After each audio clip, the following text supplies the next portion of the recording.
You have entered Power Drive. All right, it is this week's edition of Virtual Insanity. John Duggan, how are you? Good, Ger and Johnny, yourselves? That Power Drive clip is obviously from The Simpsons, right? That I think I'm closer to that level of computer gaming and all that than what we just heard. I literally just have aged like 20 years there, JD. This has just passed me by and it's going to become huge. Loads of stuff pass you by that's huge. Like it does. You just have to get used to it. It's an accommodation in life. You can't understand and know everything about everything. You just can't. Were you a Mega Drive man, JD? Commodore 64? Neither. I was a Game Boy. Game Boy, yeah. Every time I've got a big win in my life, I always hear that Tetris sound. Then I got big into Tiger Woods' PGA Tour game, and I was like ace at it. And that was on the PSP. What is the PSP? It was a kind of a little console, small thing I got a present of. And I'd be like shooting 59s and 55s and stuff like that. So golf was the thing I played, and I also played Grand Theft Auto, San Andreas, probably in my early 20s, and my computer melted. Actually, it just one day just decided to switch itself off because I'd been burning it too much. We all have sort of, like, I remember my mother, like, literally, like a naked gun, like, tripping over the plug while my brother was 8 hours into a game. And, like, honestly, like, this was a war. And, like, I guess my first memory is my friends, like, loading up the Commodore 64 on those old cassettes. Like, it probably took about half an hour to just load it up. It's mad where we've come to. There was a game called Outrun, which I remember when I was a young lad, about was just driving through the desert. That was a really cool game.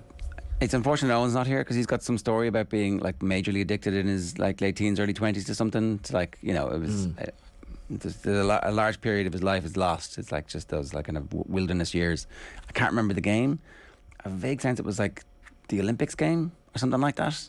That he was like one of the top in the world at for a slight period of time. Wow.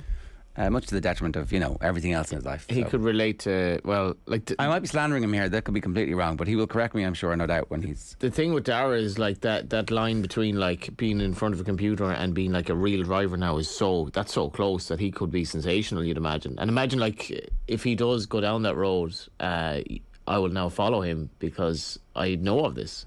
Well, that's the point. To get on to Virtual Insanity, because we should, I hope everybody backed John Catlin last week. He actually went out to 80-1 at one stage, and he finished in the top 5, so you would have got paid out? You would have, and you should probably be doing it rather than me this week, Jared, to be honest. I've no inside information this week beyond I wouldn't be backing anybody who... Oh, this is the geezer that you put up, yeah. Yeah. 66-1, 80-1, and was like in the lead around the Saturday, but then obviously there was a couple of sensational rounds on the Sunday to win it.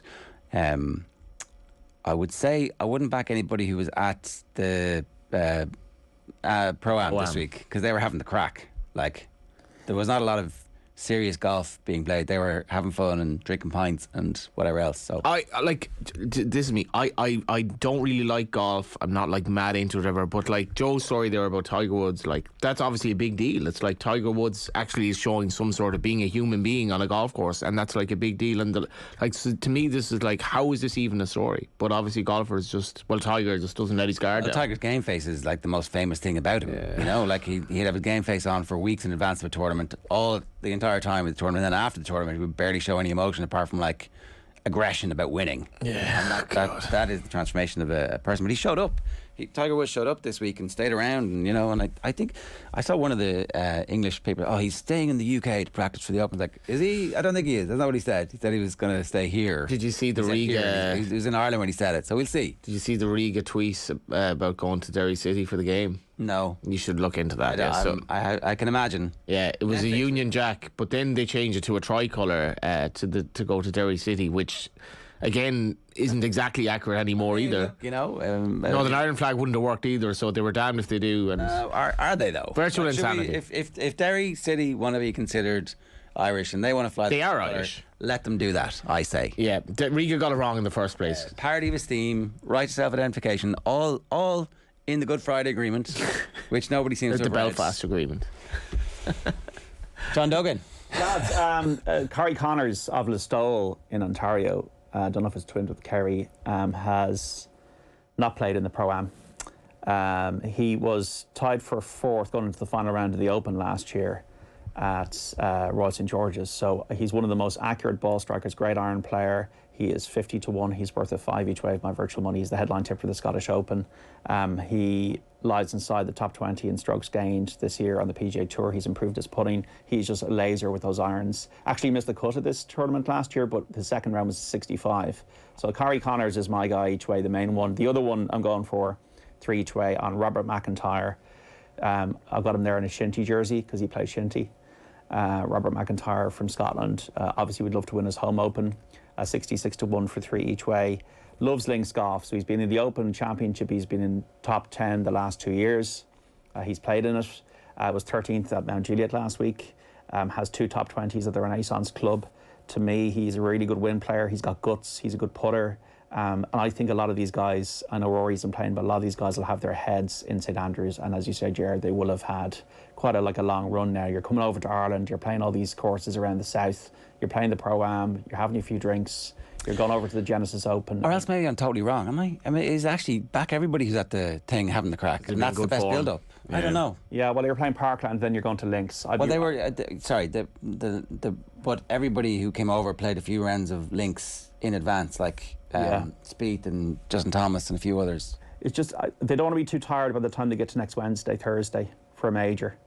So I'd be going with the likes of Corey Connors, Robert McIntyre, who I think might be just a little bit mentally fresher and have actually more to gain by winning this week than other players do, who will obviously want to win next week. I've obviously gone for 3 as well in the Barbasol Championship in Kentucky. The lead one is Kelly Craft, who is 45-1 for 3 each way, has been second here before. This is a really weak field. He's had 3 made cuts in a row using the top 25 last week at the John Deere Classic. And the other 2 are Austin Smotherman for 2 each way, 50-1, who's a really good ball striker, and Doc Redman at 80-1 for 2 each way. So these are all up on OTBSports.com on the OTB app for virtual insanity. Hopefully trying to, after a barren spell, like yourself, Ger, like last week, trying to get back into the good books. What else going on, JD? Well, obviously that Irish team named earlier on, Matt Hansen coming in on the right wing. Finlay Beelum and Rob Herring on the bench. We got Derry and Riga, as you said, Johnny, and we have Sligo Rovers going to Ballatown this evening. We got UCD against Bows. We have Simona Halep and Ons Jabeur involved in Wimbledon semi-finals today. Northern Ireland, Norway this evening. Dublin senior hurling manager looking for a replacement, obviously with Matty Kenny stepping down after 4 years in charge. We also have Dublin and Kerry tickets still on sale, which is interesting. For a game that you'd think would be well sold out by now. That is interesting because Kerry's aversion to travelling to games is kind of well known, but Dublin's insanely expensive to do anything in at the moment. Yeah. So it's a big deal if you want to make a weekend of it. It really is, and it's for a family of and with say if you got family of 4 going to Dublin, Kerry probably just let's take the chance we'll get to the final. That's and 50 quid a ticket. So.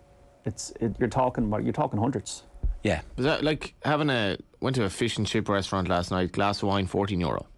And I was like, how are we doing this? But this is just mad. Everything is insane. And we either tighten our belts like Charlie High would advise, or we just party the world is, the end is nigh. Well, I was looking at a, the way the estate agents have that kind of window of all the kind of the prices of stuff. And I was looking at the house prices in Dublin, and it's you feel like one of these poor children who's looking through I don't know the TV screens of people, happy families, and Santa Claus and all that kind of thing, and you're going to the poorhouse, it is just completely. Cannot get a taxi to save your life to go to a game now either. Literally, you can't get one on free now. You can't hail a taxi to get. How is anybody supposed to afford a house? And I listen to that sociological tangent and everything. How is anybody supposed to afford a house in this country? There's for so much wealth in this country. Dublin is a very as a tourist. If you came to Dublin now, and if you're from Kerry, you're a tourist. How is that an attractive proposition? I've got 2 friends who are multimillionaires who live abroad, and they're both traders, and they both own about 20 properties in Dublin. Kerry v Dublin on Sunday. Give me a winner, John. I think. Con's out, I think. Kerry are going to win it. Okay. Galway v Kerry. Much to my chagrin, but I'm hoping to get on the hill and enjoy my day in the hill. Good stuff. All right, lads. John, enjoy the game, and I'll be back on Saturday afternoon, of course, with plenty of build-up to the Saturday game as well.